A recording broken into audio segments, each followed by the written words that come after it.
Hi everyone, this is Wahidul from graphic 01। Title এবং thumbnail দেখে বুঝতেই পারছেন আজকে লেসনটি থাকছে প্রফেশনাল বিজনেস কার্ড ডিজাইন নিয়ে। লগো ডিজাইনের পর সবচেয়ে জনপ্রিয় আইটেম হচ্ছে বিজনেস কার্ড। অনলাইন বা অফলাইনে এর ব্যাপক চাহিদা রয়েছে। আজকের লেসনটি একজন নতুন গ্রাফিক ডিজাইনের জন্য দারুণ হেল্পফুল হবে। So guys, don't miss any seconds. নিয়মিত ভিডিও পেতে এবং নতুন কিছু শিখতে অবশ্যই চ্যানেলটি সাবস্ক্রাইব করে রাখুন। And don't forget to give me a Thums up. Let's dive in. First of all আমাদের একটি নিউ আর্টবোর্ড লাগবে। এর জন্য আমরা চলে যাব নিউ ডকুমেন্টসে। এখান থেকে আমরা হোয়াইট নিব 3.75। এখান থেকে সিলেক্ট করব ইঞ্চিস। হাইট নিব 2.25 এবং ওরিয়েন্টেশন থেকে ল্যান্ডস্কেপ। দেন রেজলিউশন 300 আর কালার নেব সিএমওয়াইকে আর ব্যাকগ্রাউন্ড নেব ট্রান্সপারেন্ট। দেন ক্রিয়েট। ওকে, আর্টবোর্ডটি আমাদের ক্রিয়েট হয়ে গেল।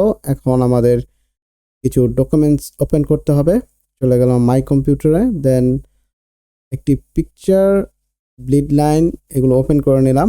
এই ব্লিড লাইনটি সম্পর্কে একটু পর বলছি, আগে আপাতত এটিকে আমাদের আর্টবোর্ডে বসিয়ে নেই। জাস্ট এটিকে আমরা আমাদের আর্টবোর্ডের সাথে সেমভাবে ফিক্সড করে নেব। অলরাইট, নাও এখানে উপরে দেখুন লেখা আছে ব্লিড এরিয়া, এটি আমাদের মূল সাইজ। দেন আছে ট্রিম এরিয়া, এখানে ভিজিটিং কার্ডটি কাটিং করা হবে এবং এটি হচ্ছে সেফ এরিয়া। এখানে আমাদের টেক্সট, লোগো, ডিজাইন যাই দিই না কেন এর বাইরে যাতে না যায়, এটি হচ্ছে আমাদের সেফ এরিয়া। এই লেয়ারটিকে সবার শেষে রাখবো এবং সেই সাথে আমরা রুলও এটার মধ্যে সেট করতে পারবো। জাস্ট আমরা Ctrl+R দিয়ে রুলটি এনে এর যে ব্লিড লাইনগুলো রয়েছে বা ট্রিম লাইনগুলো রয়েছে সেখানে এই রোলগুলো আমরা সেট করে দেব।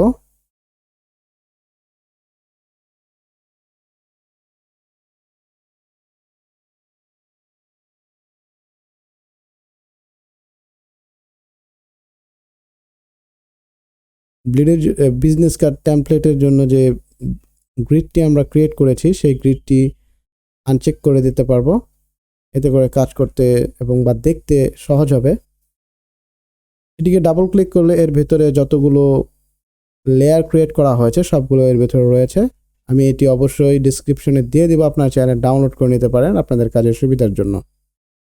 ওকে, এটিকে আমি আনচেক করে দিলাম। নাও আমাদের ডিজাইন করার পালা। ফার্স্ট আমরা টুলবারে চলে যাব। টুলবার থেকে আমরা সিলেক্ট করব রেক্টেঙ্গেল টুলটি। দেন এখানে ফিল কালার এবং এখান থেকে অবশ্যই শেপ ড্র্যাগ করে এভাবে আমরা আমাদের ব্যাকগ্রাউন্ডটি ক্রিয়েট করে নেব এবং এর কালার দেব। এখান থেকে আমরা কালার পিকার নেব। এখানে 42, 42, 42 এই কালার কোডটি নেব আমরা। দেন আরও একটি রেক্টেঙ্গেলের এখানে আমরা ড্র করে নেব। এভাবে ড্র্যাগ করে আরও একটি রেক্টেঙ্গেল আমরা ড্র করে নিলাম। দেন এর কালার দেব এখান থেকে। এখানে একটি বিষয় বলে রাখি, এখানে আপনারা কালার কোড লিখে কালার দিতে পারবেন, বাট এটি আপনাদের জন্য লাইভ প্রিভিউ হবে না। এখানে যদি আমি জাস্ট টাইপ করে লিখে দিই 43, 43, 43, দেন জাস্ট ওকে। দেখুন এখানে কিন্তু আমি বুঝতে পারছি না আসলে কালারটি কী হচ্ছে, বাট এখানে যদি ডাবল ক্লিক করি এবং এখান থেকে চেঞ্জ করি, দেখুন আমাদের লাইভ কালার পিকার শো করছে। তো আমার মনে হয় এটি ইজি একটি কাজের জন্য। অলরাইট, আমরা সিমিলারভাবে আরও একটি রেক্টেঙ্গুলার ক্রিয়েট করব নিচে এবং উপরটির অর্ধেক সাইজ নেব। এটিকে জাস্ট এভাবে ড্র্যাগ করে হাফ করে নিলাম এবং এটিকেও আমরা এখান থেকে লাইভ প্রিভিউ কালার থেকে আর একটু লাইট করে নিলাম। আমার কাছে এই কালার পিকারটি ভালো লাগে বিকজ এটি লাইভ শো করে। দেন আরও একটি শেপ নেব আমরা, এটিকে উপরেরটির হাফ করব এবং সেমভাবে ডাবল ক্লিক করে আমাদের কালার পিকারটি এনে এখান থেকে কালারটি লাইট করে দেব। মানে তিনটিকে এইভাবে সিলেক্ট করে আমরা অ্যালাইন থেকে এই অ্যালাইনটিতে ক্লিক করলে তিনটি অ্যাডজাস্টমেন্ট হয়ে যাবে। ওকে, আবার করছি। অলরাইট, নাও লেয়ার 3টিকে সিলেক্ট করে আমরা একটু রোটেট করে নেব। এখান থেকে আপনারা চাইলে সিলেক্ট করতে পারেন প্যানেল থেকে। একটু রোটেট করে নিলাম। 3টি লেয়ারকে একত্রে সিলেক্ট করার পর এভাবে রোটেট করছি। একজন ডিজাইনার তার ক্রিয়েটিভিটিকে বিভিন্নভাবে কাজে লাগাতে পারে। এটি তার উপরে ডিপেন্ড করে আসলে সে কিভাবে কাজটি করবে। সো আমি জাস্ট একটি ডিজাইন আপনাদেরকে ইজি একটি ডিজাইন সহজভাবে দেখানোর চেষ্টা করছি। নাও আমরা একটা ইলিপস নিব। ইলিপসটি নিয়ে এখান থেকে কালারটি সিলেক্ট করব। সরি, এভাবে ড্র্যাগ করে একটি ইলিপস ক্রিয়েট করে নেব। এখান থেকে ফিলটিকে নান করে দেই এবং স্ট্রোকটি কালার নেব গ্রিন। আর এটার পিক্সেলটা একটু বাড়িয়ে দেব। জাস্ট ড্র্যাগ করে আমি এটার পিক্সেল করে দিলাম 30। অলরাইট, কিছুটা অ্যাডজাস্ট করে নিচ্ছি। কন্ট্রোল জে প্রেস করে এরকম আরো একটি ইলিপস আমরা ক্রিয়েট করে নেব এবং আরো একটি জে প্রেস করলাম। এটিকে আমরা ফিল কালার নেব। জাস্ট ক্লিক করে এটিকে নান করে দেব এবং এখান থেকে আমরা ফিল কালারটি নিয়ে নিলাম। আপাতত গ্রিন, আমরা ব্ল্যাক নিয়ে রাখি।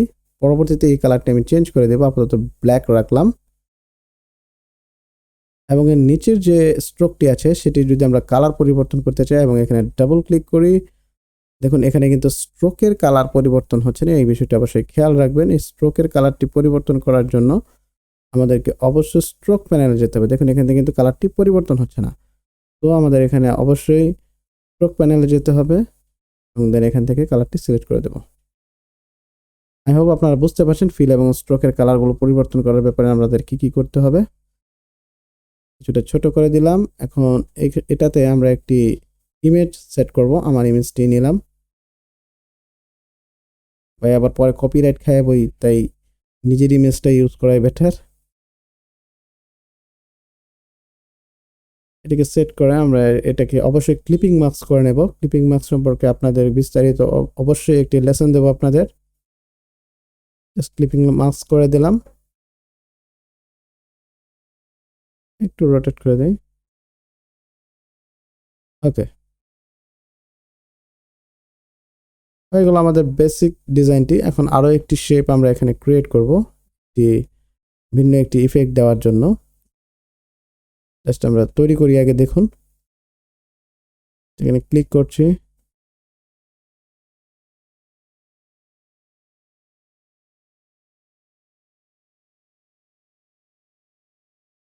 অলরাইট, এখান থেকে আমরা ডাইরেক্ট সিলেকশন টুলটি নেব। যদি কোনো কিছু অ্যাডজাস্টের প্রয়োজন থাকে, ডাইরেক্ট সিলেকশন টুল আমাদের প্রত্যেকটি অ্যাঙ্কর পয়েন্ট সিলেক্ট করতে সহযোগিতা করবে। আর অ্যাঙ্কর পয়েন্ট সিলেক্ট করার সুবিধা হলো আপনি আপনার মন মতো পয়েন্টটিকে মুভ করাতে পারবেন। এই স্ট্রোকটিকে আমরা একটু উপরে উঠিয়ে নিলাম এবং আমার ইমেজ এবং ব্যাকগ্রাউন্ডটিকে এর উপরে উঠিয়ে নেব। দেন এই স্ট্রোকটিকেও উপরে উঠিয়ে নেব।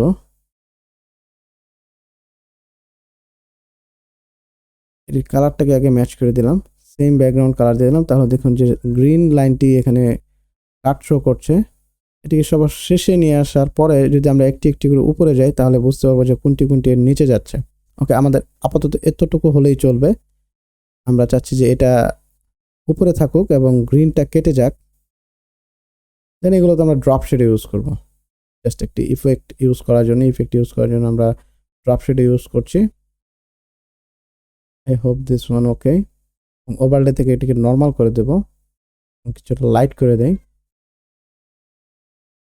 ওকে, এই গ্রিন যে স্ট্রোকটি আছে সেটিতেও আমরা ড্রপ শেড ইউজ করব।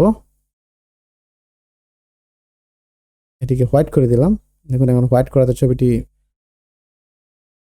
হাইলাইটস হয়েছে। ওকে, এটি থেকে আমরা ড্রপ শেডো দেব। জাস্ট ক্লিক করে ড্রপ শেডো প্যানেলটি ওপেন করে নিলাম। কিছুটা অ্যাডজাস্ট করে নিচ্ছি, লাইট করে দিলাম। ওকে,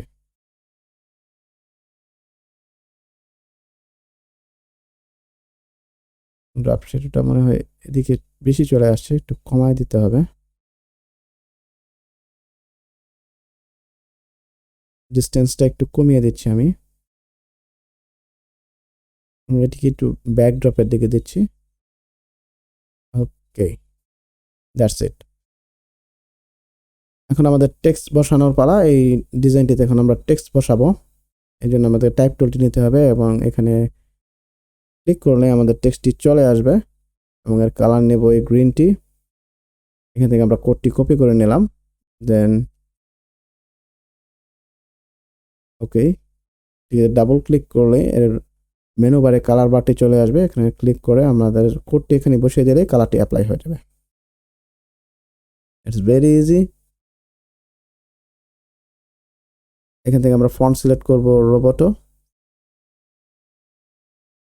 রোবোটো ভিজিটিং কার্ডের জন্য একটি ভালো ফন্ট আপনারা আরেকটু রিসার্চ করে দেখে নেবেন যে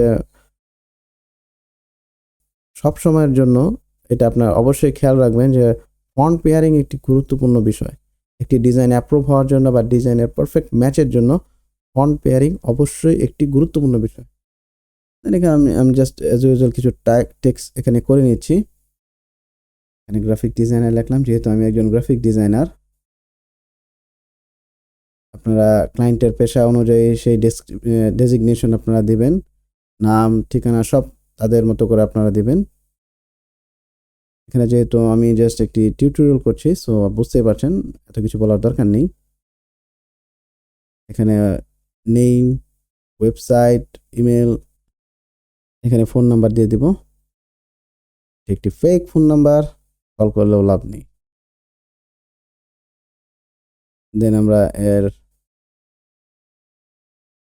ওয়েবসাইটটি দেব www.graphics01.com এই নামে কোনো ওয়েবসাইট নেই সার্চ দিলেও পাবেন না দেন ক্লায়েন্টের জিমেল জাস্ট এটুকু কেটে দিই অ্যান্ড এখানে @yahoo.com অনেকদিন ধরে আমরা ইয়াহোর কথা মনে হয় ভুলে গেছি আমার ফার্স্ট ইমেল আইডি ছিল ইয়াহো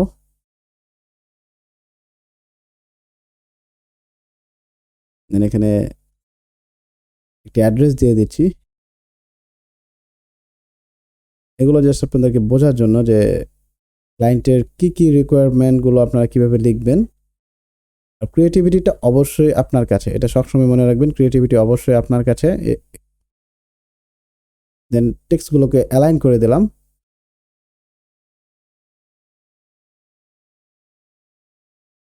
এখন এর ডানে আমরা কিছু আইকন বসাবো এখানে মোবাইলের আইকন ওয়েবসাইটের আইকন ইমেইলের আইকন এর জন্য আমরা অবশ্যই কাস্টম শেপ টুলে চলে যাব এখানে আমার ক্রিয়েট করা 4টি আইকন রয়েছে আপনারা কিভাবে আপনাদের নিজস্ব ক্রিয়েট করা আইকন এখানে অ্যাড করবেন তার উপর অবশ্যই আমার একটি ভিডিও থাকবে আপাতত ওখানে যাব না জাস্ট আমরা আইকনগুলো এখানে সেট করব এখানে ফ্রম সেন্টার দিলাম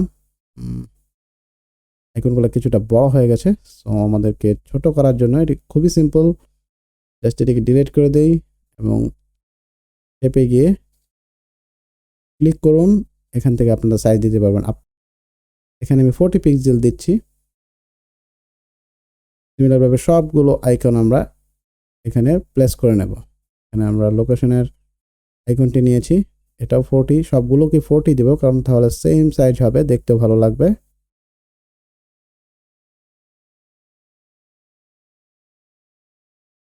দেন ওয়েবসাইটটিও আমরা ওয়েবসাইটের সামনে বসিয়ে দিলাম এখন বাকি রয়েছে শুধু ইমেল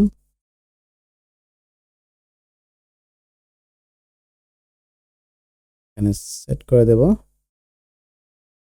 সবগুলোকে শিফট চেপে সিলেক্ট করে লেফট সাইড অ্যালাইন করে দেব এবং এই অ্যালাইনটি দেব অ্যাডজাস্টের জন্য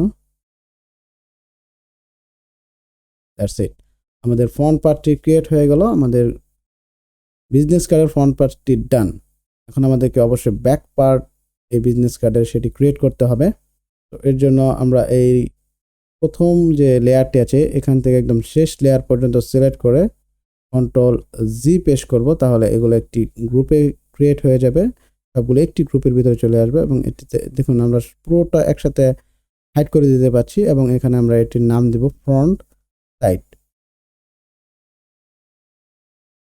কন্ট্রোল জে পেশ করে আরও একটি গ্রুপ আমরা ক্রিয়েট করে নেব। এর ভিতরে কিন্তু সেম লেয়ারগুলো রয়েছে, এটিকে আমরা দিব ব্যাক সাইড। এখানে দুইটি সাইডই ক্রিয়েট হয়ে গেল, ফ্রন্ট সাইড এবং ব্যাক সাইড। এখন ব্যাক সাইড থেকে আমাদের যে এই অতিরিক্ত টেক্সট বা যেগুলো আছে এগুলো আমরা বাদ দিয়ে দেব, এগুলো আমাদের ব্যাক সাইডের দরকার নেই, সবগুলো একটি একটি করে রিমুভ করে দিলাম। এখন এটিকে আমরা ফ্লিপ করব, পুরো ডিজাইনটিকে আমরা ফ্লিপ করব। সো আমাদের পুরো ডিজাইনটিকে এভাবে সিলেক্ট করতে হবে, দেন এডিট থেকে ট্রান্সফর্ম থেকে ফ্লিপ হরিজন্টাল। এখন আমাদের ডিজাইনটি ফ্লিপ হয়ে গেল। জাস্ট এটির এন্ড পার্টটি এখানে আমরা সেট করে দিলাম ব্যাক পার্টের জন্য। এখন টেক্সট বসানোর পালা। এখানে আমাদের কোম্পানির নেম দেব, গ্রাফিক্স 01। টেক্সটটিকে একটু বড় করে নিলাম।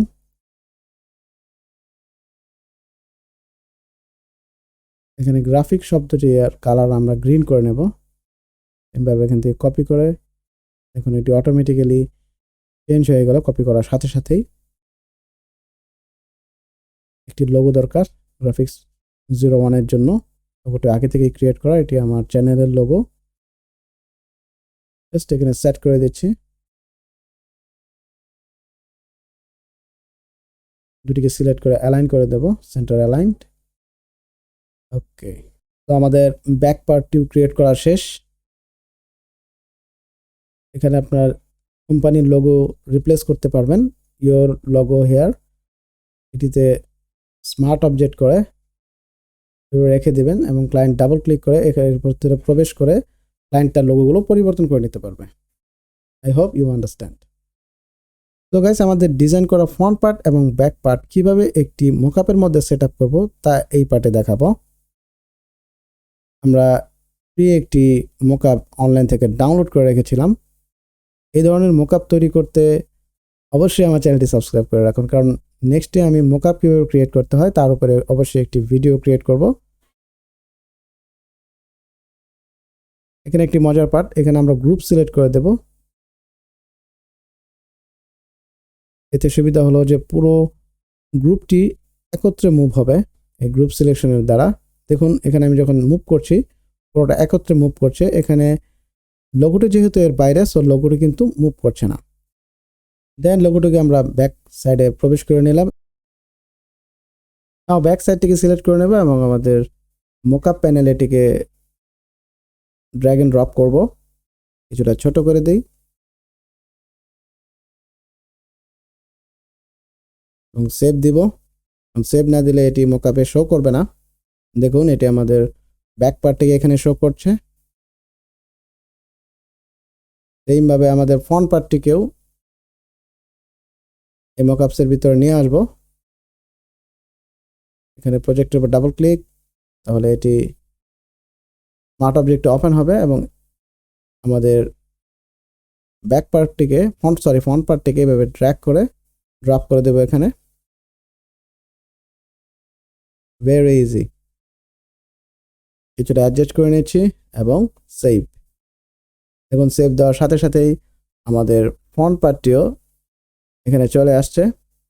নিচের ব্লু পার্টটি আমার ভালো লাগছে না, সো এখানে ডাবল ক্লিক করে এই কালারটিকে চেঞ্জ করে নেব। আমাদের মনে আছে আমাদের কালার দিয়েছিলাম 42 এই কালারটি এখানে দিয়ে দেব এবং সেভ, অবশ্যই সেভ। দেখুন এখানেও ব্ল্যাক চলে আসছে। আই হোপ গাইস লেসনটি আপনাদের ভালো লেগেছে। নিয়মিত এরকম আরও ভিডিও পেতে চ্যানেলটি অবশ্যই সাবস্ক্রাইব করে রাখুন। ভালো থাকুন সব সময়।